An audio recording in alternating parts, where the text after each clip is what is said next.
We are Steve and Jill. Together, we've been buying and reselling land since the 90s. Our data-centric approach leaves our buyers asking, how can you sell it so cheap? Here on the Land Academy Show, We answer that and more. I'm Stephen Jack Patella. and I'm Jill DeWitt, and this is the Land Academy Show. This is episode number 2197. Today, Jill and I are talking about how long does it take to flip a property in 2025? What are the effects? What are the changes that are happening because we have such a ton of property on the market? We have so much property on the market, and it's a buyer's market, and we're buyers. So how long does it really take to do a deal? Each day on the show, we answer a question from our Land Academy member Discord forum, take a deep dive into land-related topics by your request. Okay, Brent wrote 2 due diligence questions, 1 general due diligence question, and 1 for funding partners.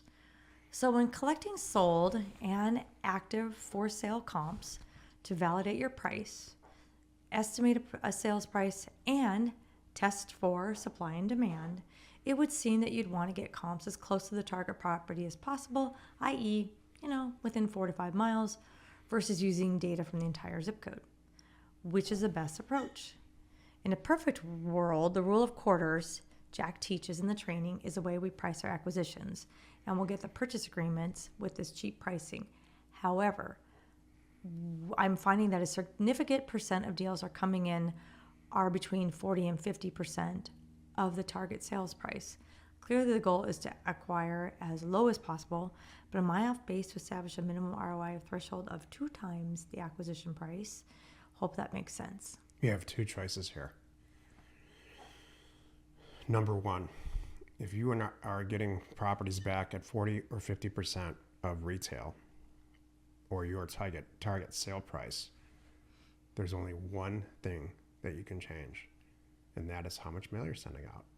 So if it takes you 3,000 or 4,000 letters to get those numbers, then send out 6,000, 7,000, 8,000. You've proven that this works to yourself. We all know it works. You need more mail, or you need to diversify where you're sending it and to whom you're sending it. Do you think that maybe Brent needs a little testing for reason and rocking some of the prices back too? I agree with you.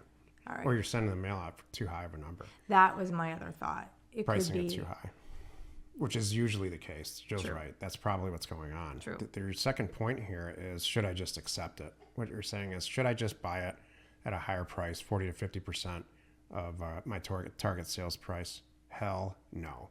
Jill's reaction, I agree with. Mm-mm. She's shaking her head Especially violently. now. Yeah. Not now at all. No, I talked to somebody about this the other day. They're like, wait a minute, Jill. So you and I just looked at this together. I said, mm-hmm. So you're, based on what you're just telling me right now, it sounds like, gosh, I even go 10 to 15% in this area. I said, that's exactly what you do.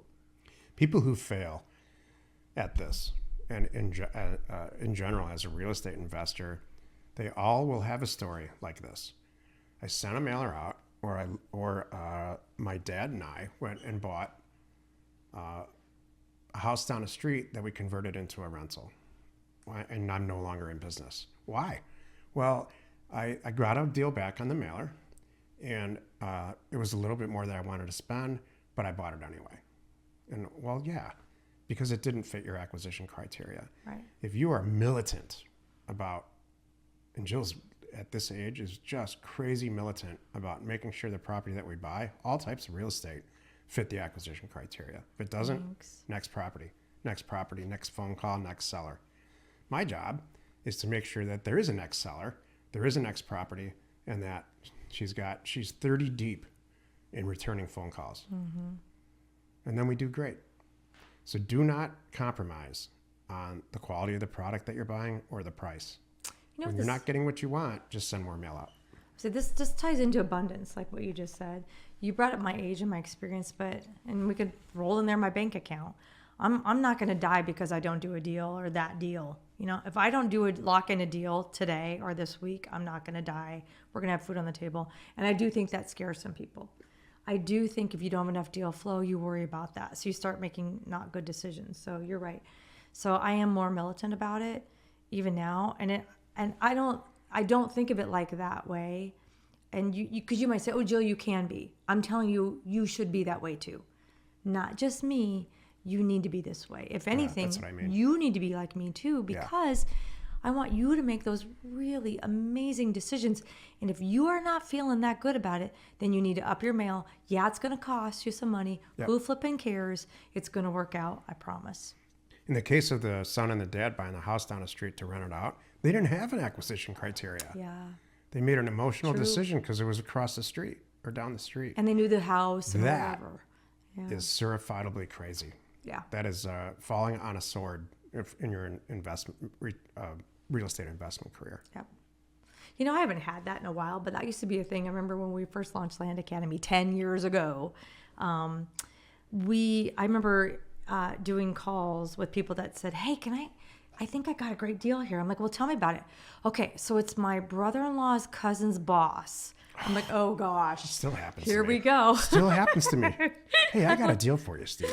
Like, it's amazing. Really? What's your deal? It's off market. It's amazing. Yeah. I'm like, hold on a moment. Everybody just stop right there.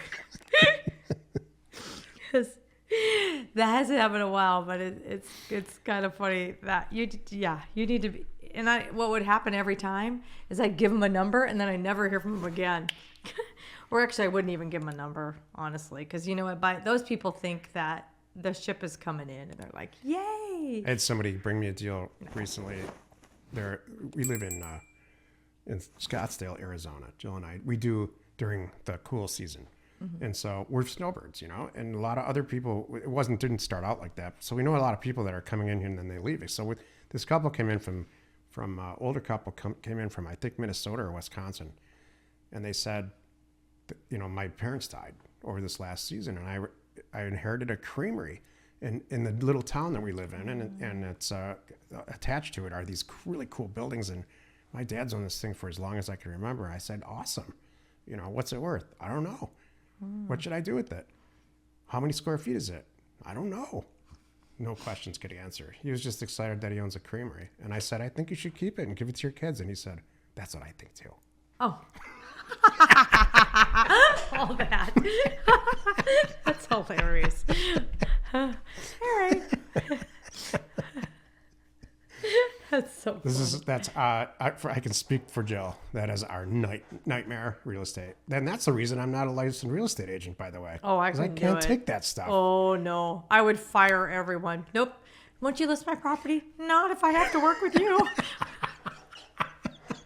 Or here's would be my other thing. Every person I'd be like on the phone going, look, do you want to sell it or not? Yes. Because I just brought you 3 good offers. You either take them or I'm dropping you. These are all good examples. If you're a licensed real estate agent right now, you're in your car, you're laughing. Oh, yeah. Because your life is like that. Yeah. Your life is babysitting. It's not about doing real estate deals. Could you imagine? No, I'm going to do that. I have some agents that I love that they're like friends. I'm going to go, no, I just didn't like their name. What? Like Joy? Their name's Joyce? Yes, exactly. You're like, I don't do big deals with know. Joyces. No, their names sounded like they're from, I don't know, Italy. You know, and I got enough Italians in my world because of Jack, so I don't really want to sell to another Italian. Could you imagine? That's a felony, I think. I know, well, that too. But could you imagine if I came up with something so stupid like that? Like, I don't, just something dumb. I didn't like the car they rolled up in. Yeah. Oh, they have a German car. I don't want to sell to them. I only do deals with Japanese car people. Yeah, exactly. Or American car people. Somebody might do that now. Anyway, that's so funny. You know what I mean. How long does it take to flip a property in mid-2025? Hopefully it takes less time than it took us to get to the topic today.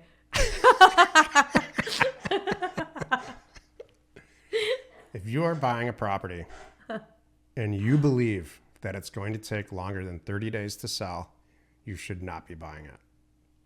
I like it. Well, Jack, I've got it. No. That's in our acquisition criteria. Yeah. If you have a property that is taking longer than 30 days to sell, you need to do one of two things or both. Lower the price, get it below the break point right now, and 2, change what it looks like on the internet. True. And send out neighbor mailers. True. And get excited about your own deal in the neighbor letter and on the internet. This is, I have to let this go. I've owned it for too long. I'm a land investor. This is the black swan of my portfolio. Yeah. My loss is your gain. I love that. Please buy this property. Take it off my hands. I'm selling it at a loss. You will sell it very quickly. That's beautiful. 30 days. Shortest topic ever, Joe. Oh my gosh, you did fantastic. Join us tomorrow where we discuss the profile of a perfect land and house flip in 2025. You are not alone in your real estate ambition. We are Jack and Jill. Information And inspiration. to buy undervalued property. We hope you found our content valuable and we appreciate your support. If you have not already, please check out our channel and hit the subscribe button. And your comments and suggestions help us to create the content you're here for. Hitting the like button helps to support our channel's algorithm and gauge your interest for future shows.